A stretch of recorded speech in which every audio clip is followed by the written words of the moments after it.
Hello dear students, welcome to KPM classes. आज मैं आप लोगों को फिजिक्स में ग्रेविटेशन चैप्टर पढ़ाने जा रहा हूँ। Okay, so look here, gravitation. What is gravitation? So force of attraction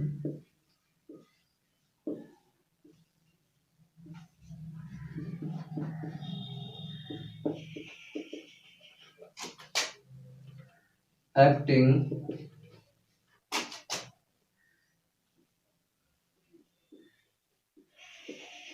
between two point masses.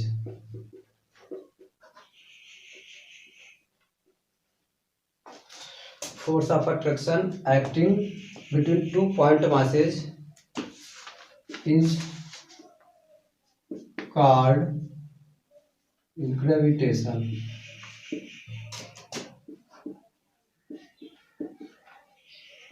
Okay, दो बिंदु द्रव्यमानों के मध्य कार्य करने वाले आकर्षण बल को गुरुत्वाकर्षण बल कहते हैं। Force of attraction acting between two masses, two point masses is called gravitation. Okay, magnitude of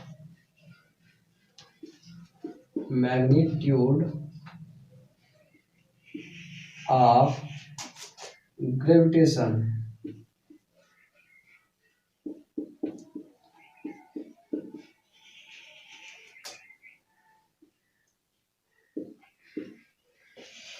gravitation का परिमाण, गुरुत्वाकर्षण का परिमाण, दो द्रव्यमानों के मध्य कार्य करने वाले गुरुत्वाकर्षण बल का मान कितना होता है, इसका कैलकुलेशन न्यूटन ने किया। सो मैग्नीट्यूड ऑफ ग्रेविटेशन या न्यूटन का गुरुत्वाकर्षण का नियम, Newton's law of gravitation, Newton's law of gravitation, Newton's law of gravitation.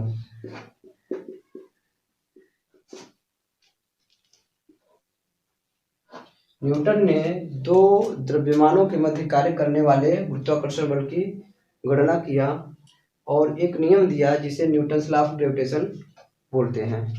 So according to Newton's law of gravitation, according to Newton's law of gravitation, gravitational force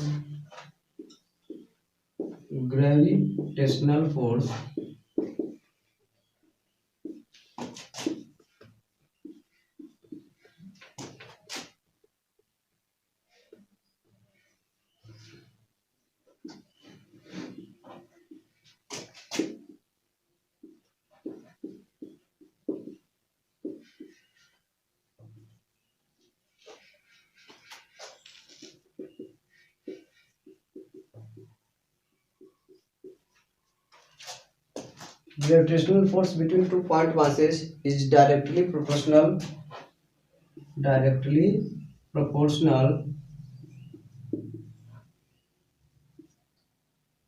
to product of their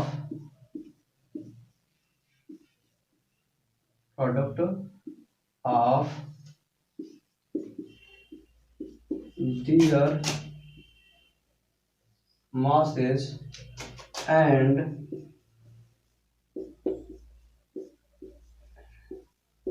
inversely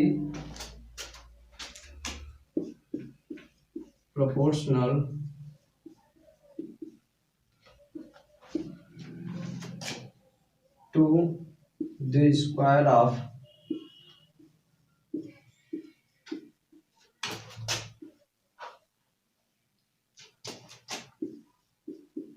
distance between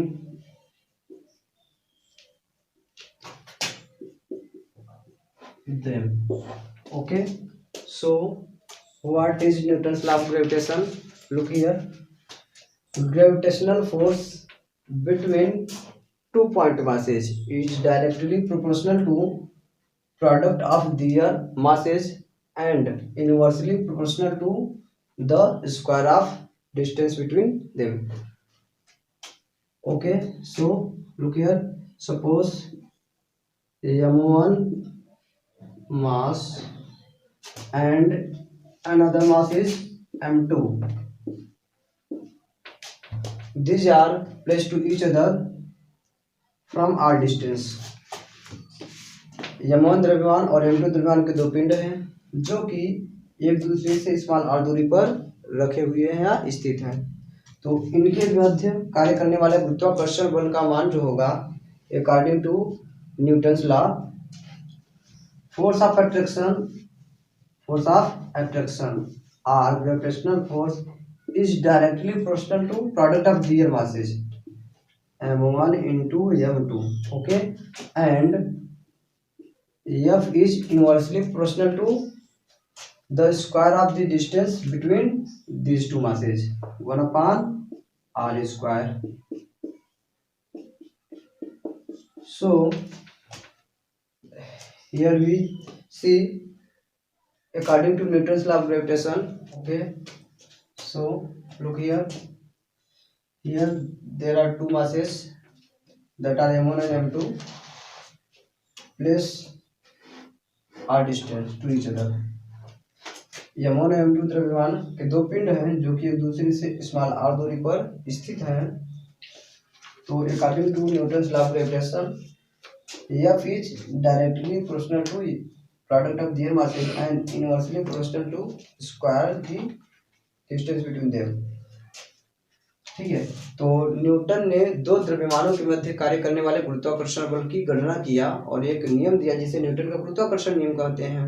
ठीक है, तो दो द्रव्यमानों के मध्य कार्य करने वाले गुरुत्वाकर्षण बल का मान उनके गुणनफल के समानुपाती तथा उनके बीच की दूरी के वर्ग के व्युत्क्रमानुपाती होता है। ओके, तो from statement first and from statement second, कथन एक और सेकेंड को हम कंबाइन करते हैं। Okay, so look here, f is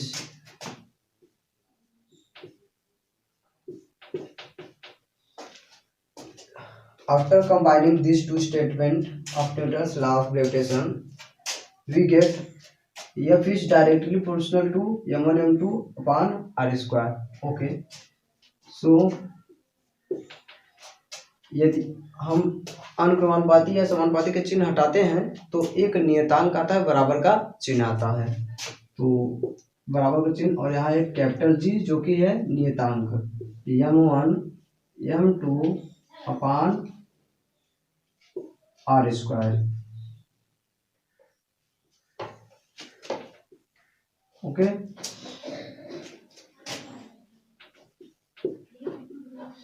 according to Newton's law of gravitation, force of attraction between two masses, that is gravitation force, is this value, f is equal to capital G m1 into m2 upon r square, where capital G is equal to gravitational constant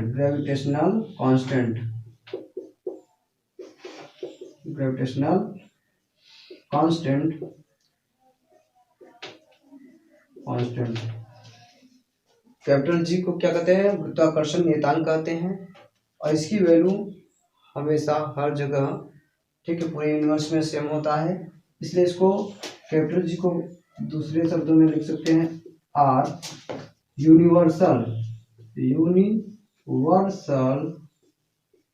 gravitational constant.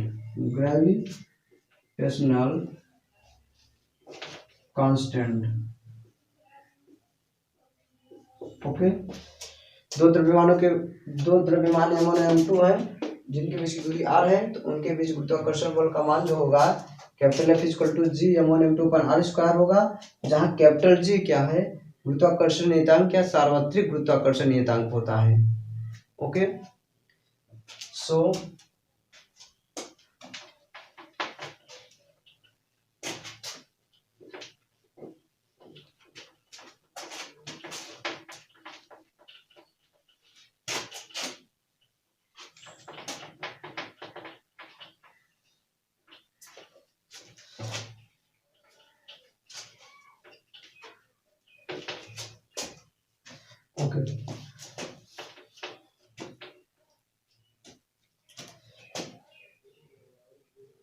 About capital G. Capital G के बारे में परीक्षाओं में कितने महत्वपूर्ण प्रश्न बनते हैं? First, once again, we know capital G M1 M2 upon R square, then capital G is equal to F R square upon M1 M2। simply by mathematics capital G equal to capital G यही रहेगा और F R square multiply हो गया F R में, और ये दोनों into में तो कहाँ चला जाएगा? बटे में चलाया जाएगा। तो यहाँ से S I unit of capital G, S I unit of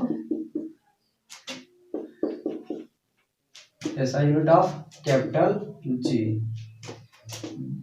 force का ऐसा यूनिट क्या होता है? Newton. And here are is distance, distance का ऐसा unit square metre upon kilogram into kilogram mass का। तो ये kilogram into kilogram square kilogram हुआ। अब जब ऊपर जाएगा तो क्या बन जाएगा? न्यूटन स्क्वायर मीटर पर किलोग्राम स्क्वायर। तो कैपिटल जी का ऐसा ही मात्रा क्या होता है? न्यूटन स्क्वायर मीटर पर किलोग्राम स्क्वायर होता है। Dimensional formula, dimensional formula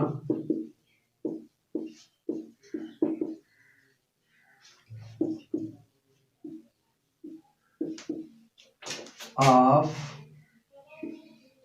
capital G. So लिख हियर, लुक हियर बेटा, या न्यूटन फोर्स कैसा है? मतलब न्यूटन होता है। न्यूटन को हम डायमेंशनल फार्मूला में क्या लिख सकते हैं? M L T minus two and metre square already है, मीटर को हम क्या लिखते हैं? एल लिखते हैं, और स्क्वायर का स्क्वायर लगा दिए, किलोग्राम को हम कैपिटल एम लिखते हैं, और माइनस टू ऐसे लगा दीजिए। ये न्यूटन की वैल्यू है डायमेंशनल फार्मूला में। तो इसको जब हम सॉल्व करते हैं सिंपली, तो एम पावर 1 और M power minus two base base equal होने पर पावर में पावर ऐड कर दिया जाता है। 1 plus minus two equal to क्या हुआ? -1। So M -1, L power 1 and L power 2, 1 + 2 simply यह 3 and -2 and yes simply only -2. So what is the dimensional formula of G, capital G? M-1 L cube and T minus 2. Okay, and third is value of capital G in SI, in SI 6.67 into 10 power -11 newton square metre पर kilogram square. Okay, तो दो द्रव्यमानों के मध्य कार्य करने वाले गुरुत्वाकर्षण बल का मान न्यूटन के अनुसार ये होता है। यहाँ से हम कैपिटल जी क्या? सार्वत्रिक गुरुत्वाकर्षण नियतांक, यूनिवर्सल ग्रेविटेशनल कांस्टेंट, जिसका एसआई यूनिट क्या होता है? न्यूटन स्क्वायर मीटर पर kilogram square. Dimensional formula of capital ji is M-1 L cube T minus 2. Okay, value of G in SI 6.67 into 10 power -11 Newton square meter per kilogram square. Okay, again we see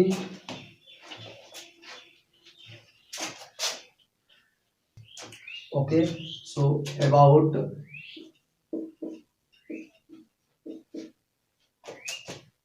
gravitational force.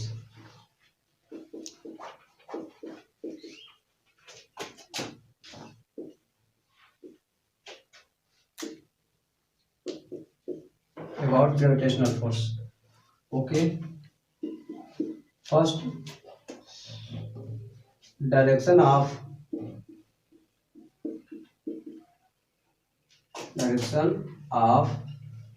gravitational force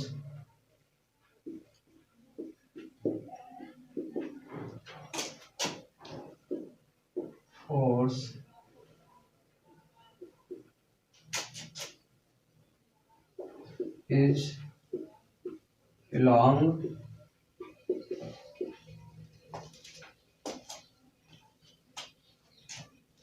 direction of gravitational force is along the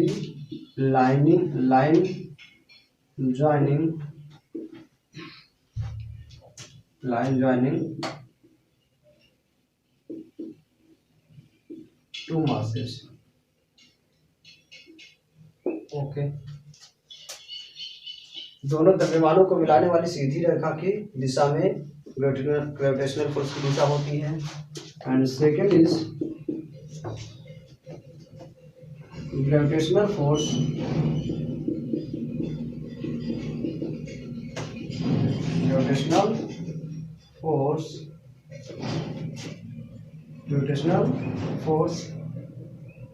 is conservative in nature.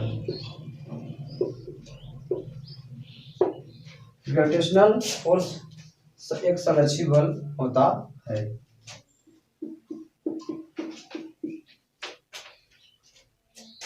Gravitational force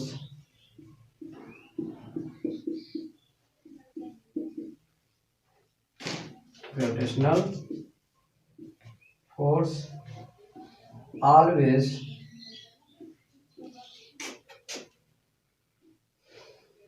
attractive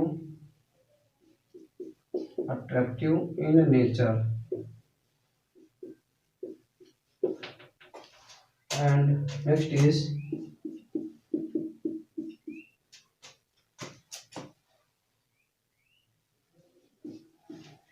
gravitational force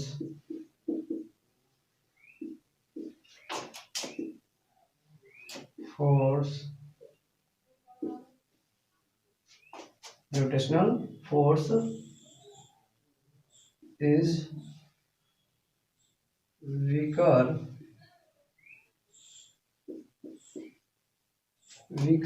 than electric force.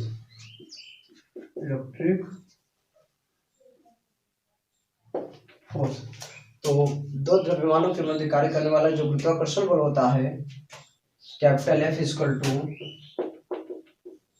Gm1m2 upon R square क्या होता है, इसकी दिशा क्या होती है, दोनों द्रव्यमानों को मिलाने वाली m1 एंड m2 दोनों द्रव्यमानों को मिलाने वाली सीधी रेखा के along. Okay, and gravitational force is conservative nature, संरक्षी बल होता है। संरक्षी बल किसे कहते हैं? ओके, इसके लिए मैंने एक अलग से वीडियो बना रखा है, वहां पर डिटेल आप देख सकते हैं। Gravitational force always attractive in nature, gravitational force हमेशा आकर्षण बल होता है। Gravitational force is weaker then electric force, वैद्युत बल की तुलना में ग्रेविटेशनल फोर्स क्या होता है, पुअर बल होता है। ओके, पुअर फोर्स होता है। Okay, so okay, next important चीज about gravitational force, m1 and m2 दो द्रव्यमान m1 m2 दूसरे से स्मॉल r दूरी पर रखे हुए, तो उनके बीच कार्य करने वाला गुरुत्वाकर्षण बल का जो मान होगा, मैग्नीट्यूड का जो वैल्यू होगा m1 m2 ऑल स्क्वायर,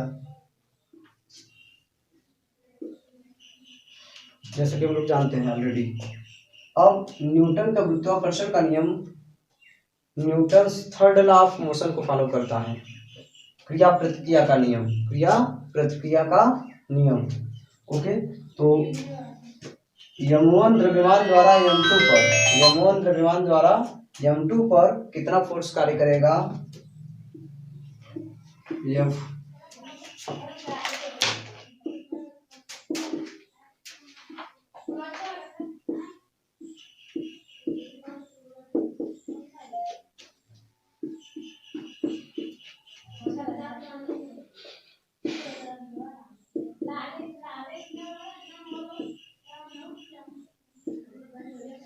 ठीक, ओके, तो देखिए m1 द्रव्यमान द्वारा m2 पर कार्य करने वाले जो बल का वैल्यू होगा, बल का जो मान होगा उसको इस तरह से F12 से डिनोट करेंगे। That means force of attraction acting on one due to two, यानी पिंड वन पर दो के कारण लगाया गया गुरुत्वाकर्षण बल का मान ये होगा, तथा फोर्स मतलब पिंड दो पर वन के कारण लगाया गया गुरुत्वाकर्षण बल की वैल्यू ये होगा। दोनों का मैग्नीट्यूड बराबर होगा, दोनों का मैग्नीट्यूड क्या होगा, बराबर होगा, बट अपोजिट नेचर के होंगे दोनों फोर्स, अर्थात F12 equal to minus F21। इस पिंड द्वारा लगाए गए इस पर गुरुत्वाकर्षण बल का मान, इसके द्वारा लगाए गए इस पर गुरुत्वाकर्षण बल का मान, दोनों वैल्यू सेम होगा बट अपोजिट नेचर के होंगे। ओके, सो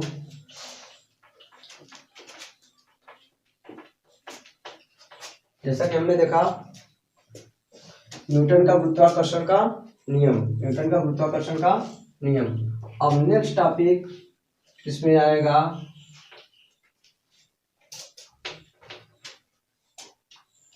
ठीक है, okay, we know already capital F is equal to Gm1 m2 upon r square। Okay,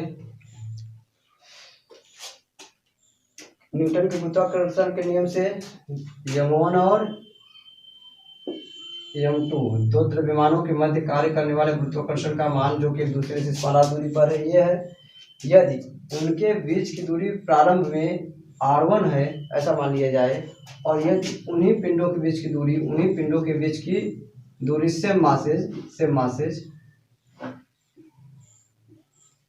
बढ़ाकर या बढ़ा दिया जाए या घटा दिया जाए, सपोज करो r2, अर्थात दो द्रव्यमान है उनके बीच की दूरी को यदि वैरी कराया जाए, कम या ज्यादा किया जाए, तो फोर्स में क्या परिवर्तन होगा।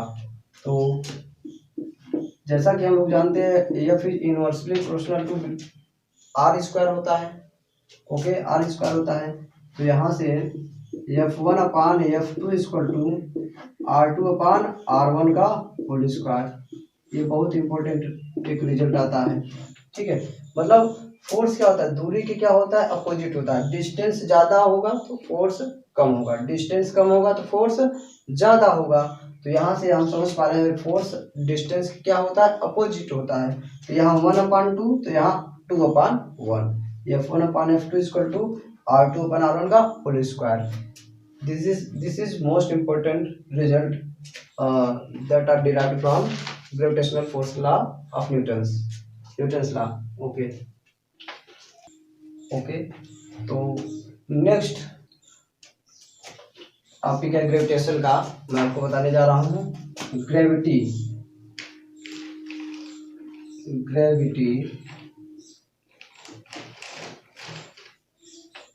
What is gravity. जैसा कि हमने देखा एक द्रव्यमान m1 है और एक द्रव्यमान m2 है, इनके बीच की दूरी क्या है, r है। तो न्यूटन ने बताया कि इन दोनों के बीच कार्य करने वाले गुरुत्वाकर्षण बल का मान ये होगा, capital F equal to Gm1 m2 upon r square होगा। ठीक है, यदि दोनों द्रव्यमानों में से एक द्रव्यमान पृथ्वी हो जाए, दोनों द्रव्यमानों में से एक द्रव्यमान पृथ्वी हो जाए, तो इनके बीच जो कार्य करने वाला गुरुत्वाकर्षण बल होगा उस विशेष गुरुत्वाकर्षण बल को क्या कहने लगते हैं, हम गुरुत्व कहने लगते हैं, ग्रेविटी। तो ग्रेविटी किसे कहते हैं, पृथ्वी और किसी अन्य द्रव्यमान के मध्य कार्य करने वाले गुरुत्वाकर्षण बल को गुरुत्व कहते हैं। पृथ्वी और किसी अन्य द्रव्यमान के मध्य कार्य करने वाले गुरुत्वाकर्षण बल को गुरुत्व कहते हैं, ग्रेविटी कहते हैं। Okay, so what is gravity. Suppose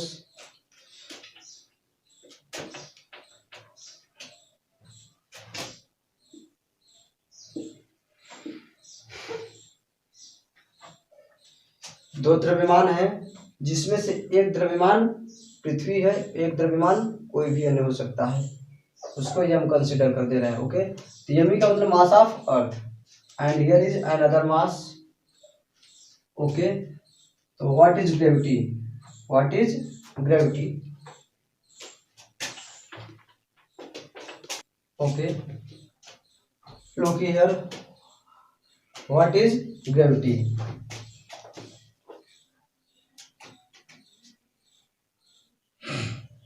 Force of attraction, force of attraction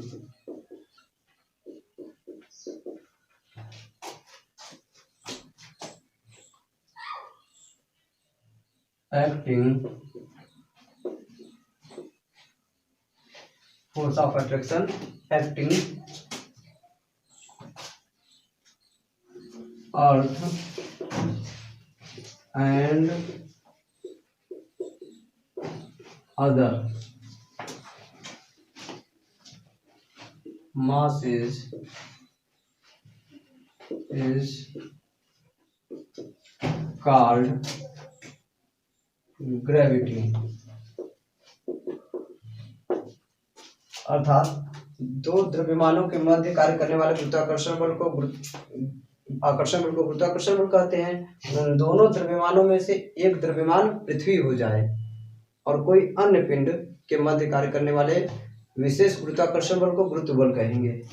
okay, तो लुक हियर, सपोज ये पृथ्वी है, दूसरा द्रव्यमान क्या हो गया, यम हो गया, इनके बीच की दूरी आर है। दो द्रव्यमानों में से एक पिंड, एक द्रव्यमान पृथ्वी हो जाए तो इनके बीच कार्य करने वाले विशेष गुरुत्वाकर्षण बल को ही क्या कहेंगे, गुरुत्व बल कहेंगे। तो what is the value of gravity, what is the numerical value of gravity according to Newton's law of motion, sorry according to law of gravitation, capital F equal to capital G mass of earth into mass of other field on a square. This is the numerical value of gravity। पृथ्वी और किसी अन्य पिंड के मध्य कार्य करने वाले गुरुत्वाकर्षण बल को ही गुरुत्व कहते हैं।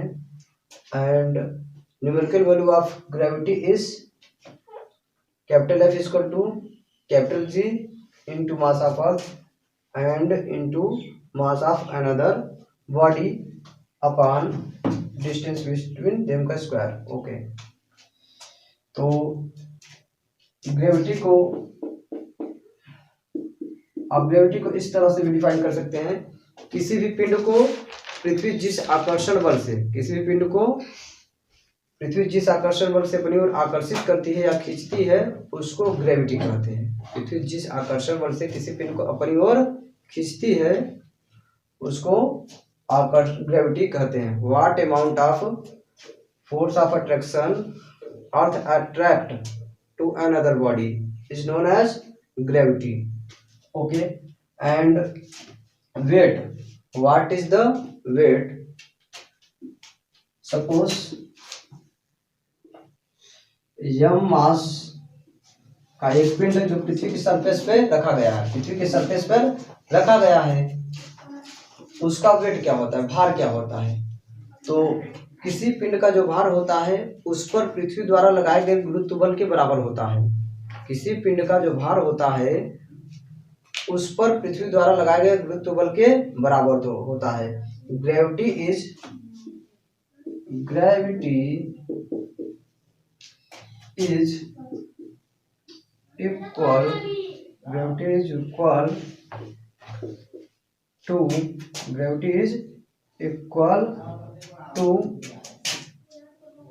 Equal to weight of gravity is equal to weight of.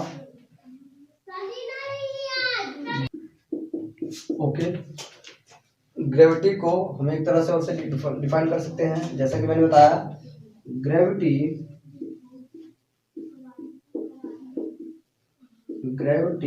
Is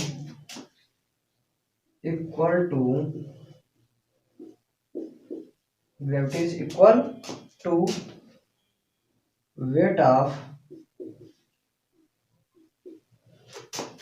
that object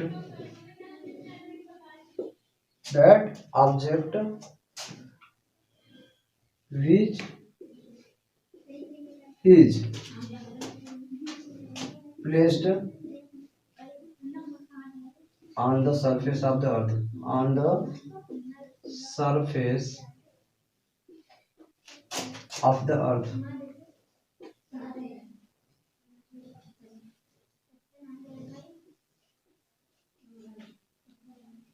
अर्थात यह द्रव्यमान का एक पिंड है जो पृथ्वी की सतह पर रखा गया है। तो इस पिंड का जो भार होगा पृथ्वी द्वारा लगाए गए इस पर गुरुत्वाकर्षण बल के बराबर होगा। Okay, so we know already what is weight, W equal to m into G, W equal to m into G weight. W equal to भार बराबर क्या होता है, द्रव्यमान गुणित गुरुत्वीय त्वरण। तो यहाँ से हम ऐसा लिख सकते हैं कि W equal to m into g, जो इस पिंड का भार है, जो कि इस गुरुत्व बल के बराबर होगा। तो it is equation first and suppose it is equation second. तो from equation first and from equation second both value are equal because weight of this body is equal to force of attraction between these two bodies। Means पृथ्वी द्वारा किसी इस पिंड पर लगाए गुरुत्व बल का मान इस पिंड के भार के बराबर होता है, और यह पृथ्वी द्वारा इस पिंड पर लगाए गए बल का मान ही है। ठीक है, सो बट हियर आर ये पिंड पृथ्वी की सतह पर हो जाएगा तो आर को हम क्या लिख देंगे, कैपिटल आर ई, जो कि रेडियस ऑफ अर्थ कहलाएगा, रेडियस ऑफ अर्थ कहलाएगा। ओके, तो in this condition capital F equal to may be G m1 mass of earth and mass of another body re square, where m क्या है, मास of earth है, and r क्या है, radius of earth है। Okay, it is equation second. तो from equation first and second we know w and f is equal. Okay, so from equation first and second okay, we see we equal these two value। तो जैसा कि देख रहे हैं, यम द्रव्यमान का एक पिंड पृथ्वी की सतह पर रखा हुआ है। ठीक है, तो इस स्थिति में पृथ्वी जिस गुरुत्व बल से इस पिंड को खींचेगी उसकी वैल्यू पिंड के भार के बराबर होगा। अर्थात किसी पिंड का जो भार होता है पृथ्वी के द्वारा उस पर लगाए गए गुरुत्व बल के बराबर होता है। Gravity is equal to weight of that object which is placed on the surface of the earth। okay, so according to Newton's law of gravitation, what amount of force acting between these two masses is capital F is equal to capital G mass of earth and mass of body upon r square, where m is mass of earth and r is mass of radius of earth। क्योंकि इस condition में पृथ्वी की सतह पर पिंड रखा गया है, इसलिए डिस्टेंस क्या हम कंसीडर कर रहे हैं, centre from the centre of the earth. Okay, it is first equation. पृथ्वी और इस पिंड के मध्य लगने वाला गुरुत्वाकर्षण बल, जिसको हम यहाँ गुरुत्व बल कह रहे हैं, वो ये वैल्यू होगा। और अभी अभी बताया गया कि जो किसी पिंड का भार होता है W इक्वल टू क्या होता है, m into G. It is equation second. Okay, और जैसा कि हमने बताया ये दोनों वैल्यू आपस में बराबर होती है। So from equation first and second we get m into G equal to r square। so here we cancel m from this m। Okay, so here we get a result that is very important.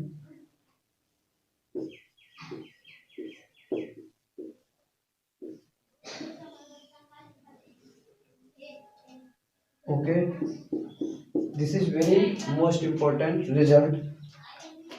Small g is equal to capital G into mass of earth upon radius of अर्थ का square.